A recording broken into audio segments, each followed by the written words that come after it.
میری امی نے مجھے بتایا تھا کہ اللہ نے خواجہ صاحب سے ایک وعدہ کیا ہے، اور وہ وعدہ یہ ہے کہ جو بھی ان کے در پر آئے گا وہ کبھی خالی ہاتھ نہیں جائے گا، اور یہ بالکل فیکٹ ہے. میں نے آزمایا ہے، میں نے جب جب ان سے جو مانگا ہے وہ مجھے ہمیشہ ملا ہے. سچ میں، بس ٹرسٹ دل سے ہونا چاہیے. اور کچھ لوگ بولتے ہیں کہ تم مزاروں پہ جا کے مانگتے ہو، اللہ سے مانگو، تو ان کو بھی میں یہ چیز کلیئر کر دیتی ہوں. دیکھو، ہم مزاروں پہ جا کے مانگتے نہیں ہیں، ہم پیر ولیوں سے ڈائریکٹ نہیں مانگتے. مطلب یہ ہے کہ ایک ہوتے ہیں اچھے انسان اور ایک ہوتے ہیں برے. تو جو ہمارے اللہ نے پیر ولی دنیا میں بھیجے ہیں نا، وہ بہت نیک ہیں. انہوں نے اللہ کی عبادت میں ہی اپنی پوری زندگی گزاری ہے، یعنی کہ وہ ایک فرشتے کی طرح ہیں. تو اگر ہم لوگ اللہ سے کچھ دعا کریں گے تو اللہ ہماری نہیں سنے گا، کہ ہم تو اتنے گناہ گار ہیں.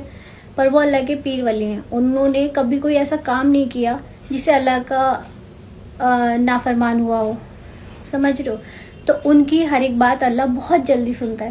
تو میری امی نے مجھے بتایا تھا کہ جب بھی درگاہ پہ جاؤ تو آپ یہ کہو کہ خواجہ صاحب میرا یہ کام بگڑ رہا ہے، آپ اللہ سے دعا کرو کہ جلد سے جلد بن جائے. مطلب کہ آپ اپنے حق میں اللہ سے دعا کراؤ ان سے. یہ ہوتا ہے نا کہ ہم یہ بولتے ہیں کہ خواجہ صاحب آپ میرے لیے کر دو. نہیں، وہ اللہ نہیں ہے، وہ پیر ولی ہیں. وہ ہمارے حق میں اللہ سے دعا ضرور کر سکتے ہیں، لیکن وہ خود دعا قبول نہیں کر سکتے. تو یہ فرق سمجھو. تو اس لیے ہم درگاہوں کو اس طریقے سے مانتے ہیں. میری امی نے مجھے بتایا تھا، وہ میں آپ لوگوں کو بتا رہی ہوں. اور صحیح بات ہے، دینے والا تو صرف اللہ ہے. ہم درگاہوں پہ جا کے یہی بولتے ہیں، ہمارے حق میں دعا کرو، ہماری یہ پریشانی ہے، آپ اللہ سے ہمارے لیے سفارش کرو.